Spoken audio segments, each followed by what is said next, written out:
For thousands of years, the best way to get around Europe was on a riverboat. The rivers were the great highways that moved people and goods. They were also the natural boundaries between cultures. As a result, many of the great cities of Europe were built on the banks of rivers. During the last few years, cruising the rivers of Europe has become a major attraction for tourists. And for good reason. The ship is your hotel, and it takes you peacefully from city to city. Often you'll dock in the oldest and most beautiful parts of a town.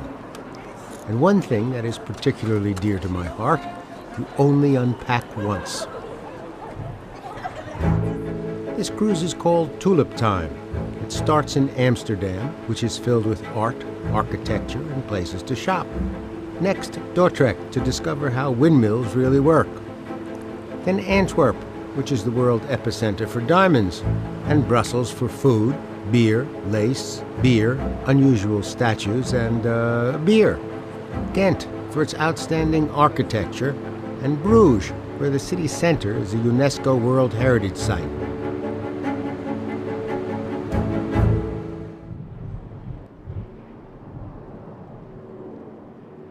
Towards the end of the 1100s, a group of herring fishermen decided to build a settlement at the mouth of the Amstel River. They drove wooden stakes into the mud, mounded some wet earth and seaweed around the stakes, and patched together a few huts on top of the mounds. Nothing to brag about, but still something they could call home. There was, however, one serious problem. At high tide, home was about 3 feet underwater. So they built a dam to hold back the sea, and the people called the place the Dam on the Amstel. The dam worked, and there was much rejoicing. Today that same spot is Amsterdam's town square, and there is still much rejoicing.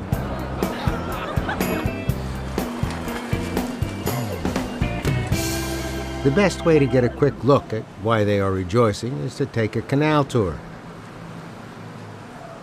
The canals were built by the city government during the 1600s. Each canal had 4 lanes of traffic. A ship could tie up in front of a warehouse, unload its cargo, and not interfere with the ongoing traffic in the center lanes. Double parking was a capital crime. The 3 main canals could handle 4,000 ships at a time.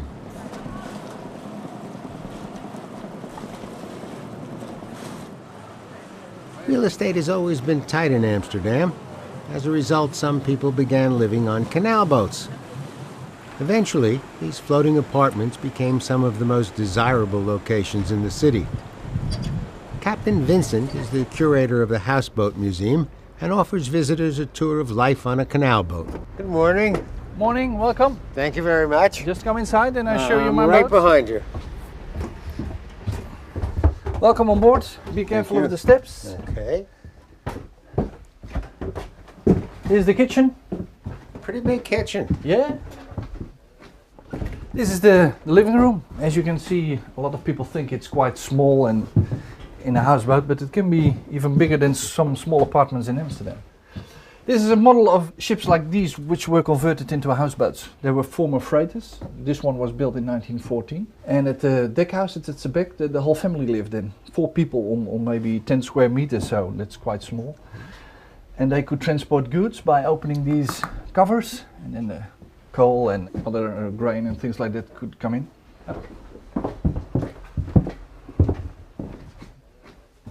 This is the sitting room with nice chairs and enough height to stand, and some old pictures of Amsterdam. For example, this is a nice picture because you could see these ships which were transformed into houseboats were freighters, and you could see people loading stuff on the ships and transport it all over the Netherlands.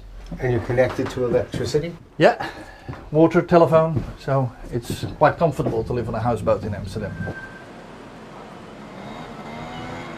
The net result of all these canals is a city built on 90 islands and connected by 500 bridges.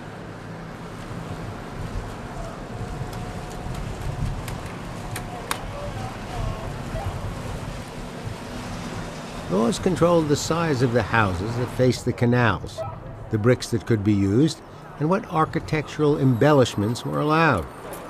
These buildings were constructed during the late 1500s and early 1600s. At the time, Amsterdam was the commercial and financial center of Europe, and much of its wealth was created by the Dutch East India Company, which controlled the spice trade with the islands of the South Pacific. This was the business that Columbus was looking for when he bumped into the Bahamas.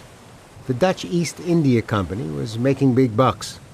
It was also one of the first companies to have a public offering of its stock. Investors could buy shares and share in the riches. This was Amsterdam's golden age, and much of that gold went into buying works of art. As a result, Amsterdam has a half dozen of the world's great museums. The Van Gogh Museum houses more Van Gogh paintings and drawings than any other museum in the world.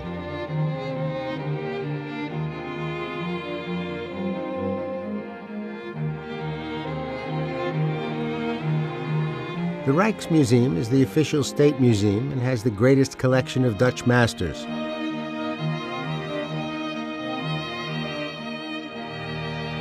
They have Rembrandt's Night Watch and the Jewish Bride.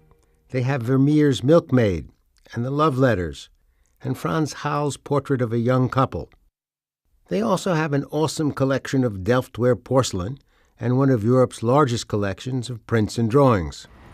For thousands of years, if you had big money, you wanted to use some of that money to commission a work of art. Money could be in the hands of a rich family like the de Medicis of Italy, or a king like Louis XIV of France, or the Catholic Church. They liked mythological themes and religious elements. But here in Amsterdam, the money was in the middle class. Pictures from everyday life were in, and everything had to look real. Your Uncle Franz, the guys in your drinking club, landscapes and seascapes. Unfortunately, Amsterdam's golden age was short-lived. During the second half of the 1600s, everybody ganged up on the Dutch.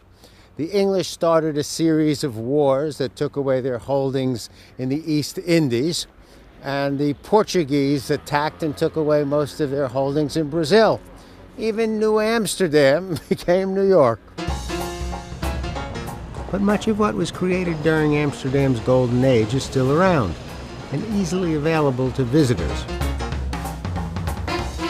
And that is particularly true when it comes to eating and drinking. Amsterdam has a unique type of establishment called a tasting house, where you can taste the different liquors produced by specific manufacturers. In this case, the Van Wees Company. Their tasting house is called the Admiral, and it offers 17 types of Geneva, which is a kind of gin. They also offer an assortment of special liqueurs with unusual flavors, like cinnamon and ginger. Here's to the Dutch. Pancakes are also a tradition in Amsterdam, and a shop called Pancakes is the place to try them. They have pancakes with ham, pancakes with bacon and cheese, and pancakes with raspberry sauce. You'll also see people eating raw herring. They buy one from a street vendor who serves it on a paper plate with a garnish of chopped onion. Correct form requires that you tilt your head back, hold the herring above you, slowly lower it into your mouth, and bite off a piece. This is definitely an acquired taste and an acquired skill. If you're interested in the traditional foods of Amsterdam, but the flight of the raw herring is not your thing, may I suggest a visit to Haschenklaas. You can taste hotchpotch, which is a dish of meats, mashed potatoes, onions, and carrots. Another favorite is red beans with potatoes and piccalilli. They also have an excellent Dutch pea soup.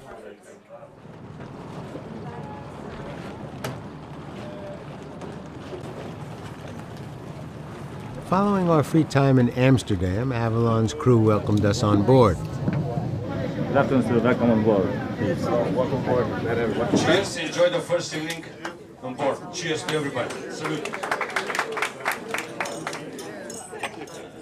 Andrei Senekausowicz was our cruise director. What's special about cruising on the artistry is a very nice, intimate atmosphere and a very dedicated crew. There is a ratio of about 3.5 passengers for a crew member. We are very proud of our staterooms because they are the most spacious on European rivers. All the staterooms are equipped with minibar, hairdryer, bathrobe, and TV. 90% of all our staterooms have sliding glass doors, French balconies. We have, of course, a spacious restaurant as well.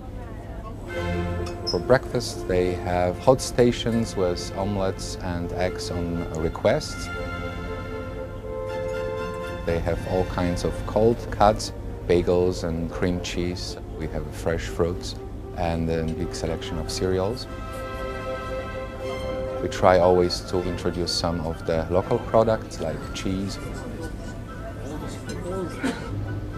We have a very special lounge, which is a place for all kinds of social gatherings and lectures. And we have a musician for evening entertainment.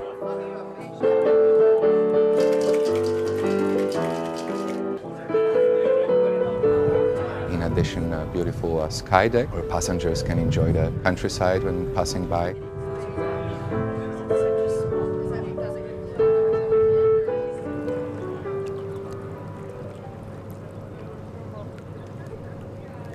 During our first morning on the river, we docked in Schoonhaven. All of Schoonhaven fits into 3 square miles and has a medieval feeling. Little canals lined with row houses, narrow bridges crossing over the canals, and ancient streets lined with jewelry shops and silver galleries. For the past 700 years, Schoonhaven has been a center for the design and production of silver jewelry. During the 1300s, Schoonhaven was the most important royal court in the Netherlands. Silversmiths came to the area to make things for the royal family. When the royal family began losing power and money during the 1400s, the silver artists stayed on and sold their work to anyone who could afford it. And the number of people who could afford it was quickly increasing because of international trade. One of the most interesting workshops is the one in the old water tower, which shows works by local and international silversmiths. These are active workshops where you can watch artisans shape their designs. Paul de Vries is an artist who works in silver. I've been working for it for 25 years now, and I still like it. Even better as gold. I find it very special. And you can make any shape of it. It's very malleable, and still it's very strong. In addition to silver jewelry, Schoonhaven is famous for Koek's Bakery. And Koeg's is famous for its Fontang cake, which is made of gingerbread and honey and sugar and dried subtropical fruits. But I bet you knew that already. They also make waffle-like wafer cookies that are held together by a layer of caramel syrup.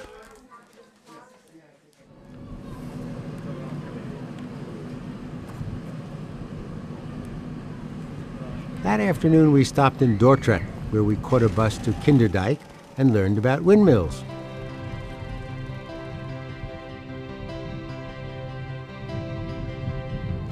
Kinderdijk means children's dike and refers to a great flood on St. Elizabeth's Day in 1421, when a crib with a crying baby washed up on this dike.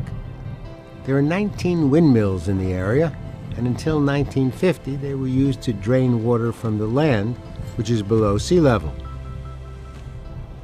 There are 2 major types of windmills, polder mills and industrial mills. Polder mills are used to drain the land that was and still is below sea level.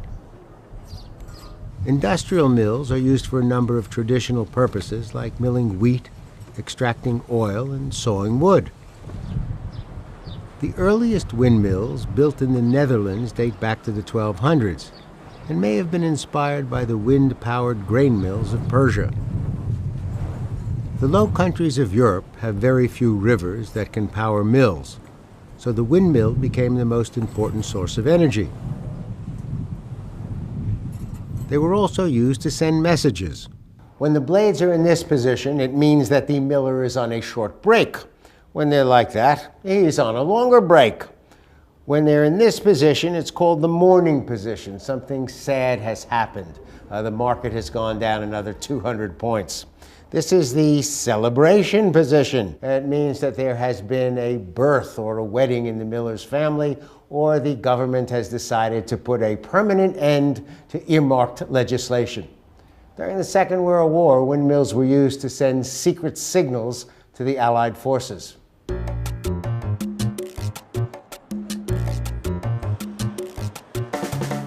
The next morning, we arrived in Antwerp, which is the center of the diamond trade.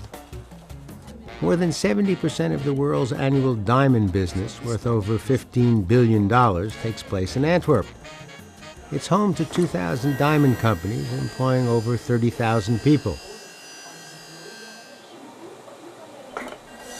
Diamonds were first mined in India, and until the 1700s, India was their only source.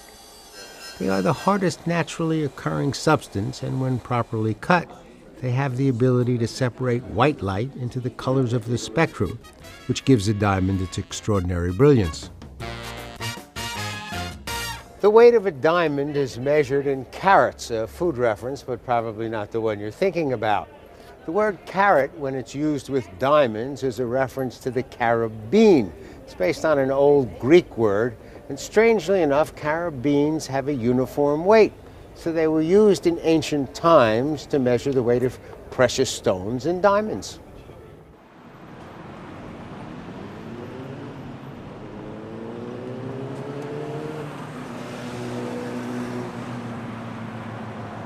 About midday, we headed for Brussels. Brussels got started as a fortified castle on a small island in a river. The island was important because it was the crossing point for two trade routes. The local dukes saw it as a good spot to make a few bucks and set up a protected market around the fort. By the 12th century, Brussels was a major commercial center, producing luxury goods that were exported throughout Europe. The most famous symbol of Brussels is the Manneken Pis, a bronze fountain in the form of a naked boy.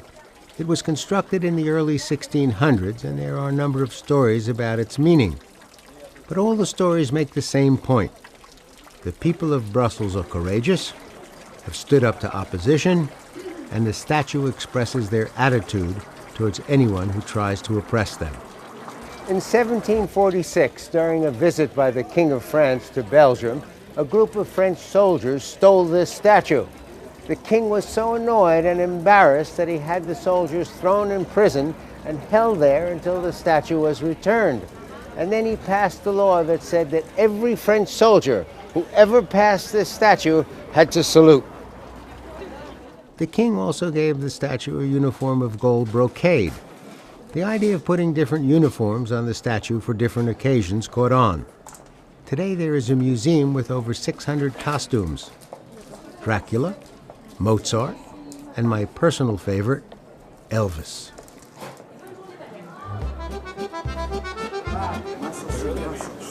Brussels is a great town for food. Its quintessential dish is steamed mussels in an herb broth with a side of French fried potatoes and a beer. The shell of the first mussel is used to scoop out the meat on the other side. The French fries, which should really be called Belgian fries, because the Belgians fried them first, are dipped into mayonnaise. And there's a beer that is called Gouze. It's often described as Belgian champagne. It's made from lambic beer, which is itself rather special. Most brewers add commercial yeast to their beer. Lambic brewers count on the yeasts that are floating wild in the air around Brussels. The process produces a dry and cider-like drink. Sometimes one-year-old lambic is mixed with longer-aged lambic and bottled for a second fermentation. The result is Gouze. If you're serious about beer, you might want to stop into one of the many beer shops. Belgium produces 400 artisanal beers and some excellent mass-produced stuff. And you wouldn't want to forget about Belgian chocolates. Many of the big Belgian chocolate makers have retail outlets around the world. And there's very little point in tasting what you can get back home. You want to go where the locals go. and for many Belgians, that's Wittemeer. In addition to its chocolate counter, it has a beautiful cafe that serves a selection of macaroons, pastries, and ice creams. I've been a fan of Wittemeer's work for the last 30 years. And I've been buying my cookies at a shop called Danube for just as long. Every year on December 6th, which is St. Nicholas's Day, children all over Northern Europe receive a cookie called a speculoos. It's from a Latin word that means mirror. Let me show you why. It's a reference to the fact that the cookie is made in a hand-carved wooden mold that produces a mirror image of St. Nicholas. Their old molds go back for hundreds of years and represent many other images besides St. Nick. And some of them are over 3 feet tall.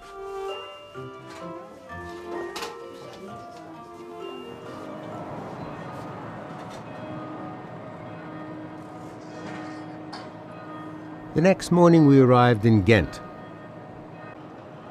Ghent is one of the oldest cities in Belgium, and during the 1200s it was second only to Paris as a focal point for commerce and culture. It had a monopoly on the English wool trade, which made it the center of European textiles. It also made it rich and powerful enough to be an almost totally independent city for hundreds of years. Fortunately, Ghent has been able to maintain much of its architectural and cultural past. It still has its 14th century belfry with a 52-bell carillon, which was originally built to show off the town's independence. The feudal castle of the Counts of Flanders that was built to intimidate their rivals. The 7th century abbey of St. Bavo with its lapidary museum. Lapidary is a reference to the art of cutting and polishing stones. The museum has a collection of stone fragments collected from various demolished buildings and monuments. There's also a collection of tombstones that date from the 13th to the 19th century. It appears that from time to time, certain abbeys, monasteries, and churches decided to sell off their old tombstones to make way for new tombstones. And there's an unusual type of retreat that was popular in the 1200s called benjenogs. They were developed for unmarried women and widows who were unable to pay the convent dowry that was required to enter an official nunnery. It was a place where women could live in their own society, insulated from a troubled world, and use their individual skills to develop a collective environment. The benjenogs were financed by wealthy patrons and are unique to Belgium and the Netherlands. Here we go. Ghent also has a famous shop devoted to mustard. Catherine Cousins is the owner. The firm has been founded in 1790 and has always been around here in the area. The shop moved into this building in 1860. Mustard is made with mustard seeds, vinegar, and very, very little salt. I don't use any preservatives, no additives at all, no starches, no colorants. So it's quite a natural product. I'll give you some of the mustards right here from the vat. Be careful, it's quite hot. And this is where we sell our mustard from as well. Oh, it's very nice.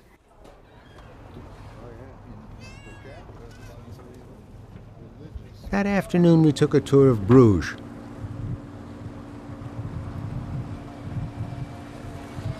During the 1200s, Bruges was a major port and home to the Dukes of Burgundy. The dukes were as powerful as the King of France. But by the 1400s, the waterway silted up and Bruges went into an extended period of economic decline. The fact that Bruges was pretty much broke for 500 years was bad for citizens, but good for its architectural heritage. No one had enough money to update their buildings, and so they remained pretty much intact. As a result, Bruges is one of the most beautiful cities in Northern Europe, and the historic center of the town has been declared a UNESCO World Heritage Site. The town hall dates to 1376, and it is the oldest town hall in Belgium. Avalon's Tulip Time cruise was a great experience, and I hope to tiptoe through the tulips again. For Travels and Traditions, I'm Burt Wolf.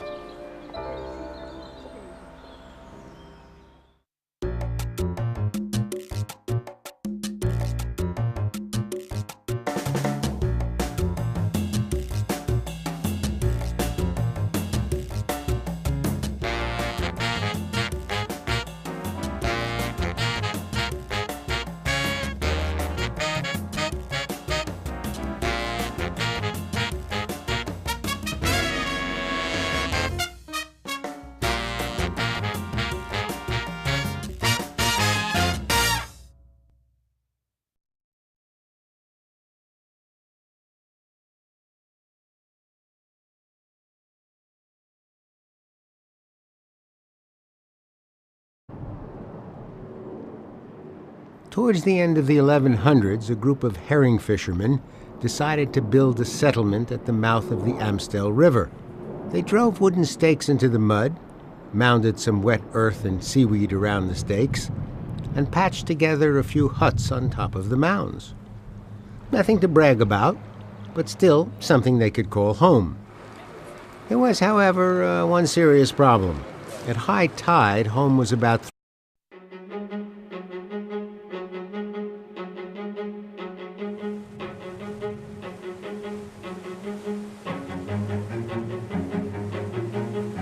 For thousands of years, the best way to get around Europe was on a riverboat. The rivers were the great highways that moved people and goods. They were also the natural boundaries between cultures. As a result, many of the great cities of Europe were built in Amsterdam, which is filled with art, architecture, and places to shop. Next, Dordrecht to discover how windmills really work. Then Antwerp, which is the world epicenter for diamonds, and Brussels for food, beer, lace, beer, unusual statues, and beer. Ghent for its outstanding architecture, and Bruges, where the city center is a UNESCO World Heritage Site.